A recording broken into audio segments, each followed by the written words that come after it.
नमस्कार दोस्तों, कैसे हैं आप लोग। आज की इस वीडियो में मैं आपके साथ man infra construction limited company के क्वार्टर फोर फाइनेंशियल रिजल्ट को डिस्कस करने जा रहा हूं।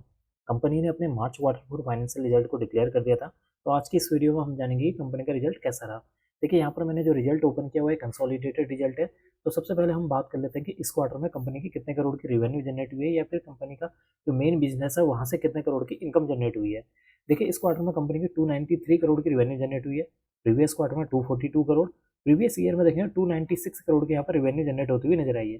इसका मतलब कि इस क्वार्टर में कंपनी की जो रेवेन्यू है उसमें एक हल्की सी गिरावट देखने को मिल रही है। अगर हम परसेंटेज वाइज देखेंगे तो परसेंटेज वाइज 0.99% की यहाँ पर गिरावट देखने को मिल रही है, जो कि इसके लिए एक हल्का सा निगेटिव पॉइंट है। बात कर लेते हैं अदर इनकम के बारे में। देखिए, इस क्वार्टर में 34 करोड़ की अदर इनकम जनरेट हुई है। प्रीवियस क्वार्टर में 32 करोड़। प्रीवियस ईयर में देखेंगे तो 35 करोड़ की यहाँ पर अदर इनकम जनरेट होती हुई नजर आई है। इसका मतलब कि इस क्वार्टर में कंपनी की जो अदर इनकम है उसमें भी एक हल्का सा गिरावट देखने को मिली हुई है, जो कि इसके लिए एक निगेटिव पॉइंट है। अब हम बात कर लेते हैं कंपनी ने इस क्वार्टर में कितने करोड़ के खर्चे किए हैं, यानी कि एक्सपेंसेस के बारे में। इस क्वार्टर में कंपनी ने 194 करोड़ के खर्चे किए हैं। प्रीवियस क्वार्टर में 140 करोड़ के। प्रीवियस ईयर में देखेंगे 261 करोड़ के यहाँ पर खर्चे देखने को मिले हुए हैं।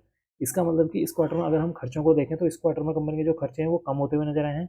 क्यों कम हुए हैं? क्योंकि इस क्वार्टर में कंपनी की जो रेवेन्यू है उसमें भी गिरावट देखने को मिली हुई है, जिसकी वजह से कंपनी के जो एक्सपेंसेस है वो भी यहाँ पर गिरते हुए नजर आ रहे हैं। अब हम बात कर लेते हैं कंपनी के प्रॉफिट बिफोर टैक्स के बारे में कि इस क्वार्टर में कंपनी ने कितने करोड़ का यहाँ पर प्रॉफिट बिफोर टैक्स जनरेट हुआ है। देखिए, इस क्वार्टर में कंपनी का जो प्रॉफिट बिफोर टैक्स है 135 करोड़ है। प्रीवियस क्वार्टर में देखेंगे तो 88 करोड़। प्रीवियस ईयर में देखेंगे तो 77 करोड़ देखने को मिला हुआ है। इसका मतलब कि कंपनी का इस क्वार्टर का जो प्रॉफिट बिफोर टैक्स है काफी हद तक बढ़ा हुआ है। अगर हम परसेंटेज वाइज देखेंगे तो कंपनी का जो प्रॉफिट बिफोर टैक्स है उसमें 76% की जंप देखने को मिल रही है, जो कि इसके लिए एक पॉजिटिव पॉइंट है। अब हम बात कर लेते हैं कंपनी के नेट प्रॉफिट के बारे में, यानी कि प्रॉफिट फॉर द पीरियड के बारे में।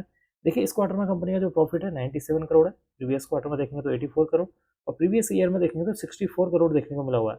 इसका मतलब है कि कंपनी का जो नेट प्रॉफिट है, जब हम उसको year on year wise compare करते हैं तो नेट प्रॉफिट यहाँ पर बढ़ता हुआ नजर आया है। अगर परसेंटेज वाइज देखेंगे तो नेट प्रॉफिट में 49% की जंप देखने को मिल रही है, जो कि इसके लिए एक पॉजिटिव पॉइंट है। एंड में हम डिस्कस कर लेते हैं कंपनी के ईपीएस के बारे में, यानी कि अर्निंग पर शेयर के बारे में, कि इस क्वार्टर में कंपनी का ईपीएस कितना देखने को मिल रहा है। देखिए, इस क्वार्टर में कंपनी का ईपीएस 2 रुपये 5 पैसे। प्रीवियस क्वार्टर में 2 रुपये 18 पैसे। प्रीवियस ईयर में 1 रुपये 73 पैसे देखने को मिला हुआ।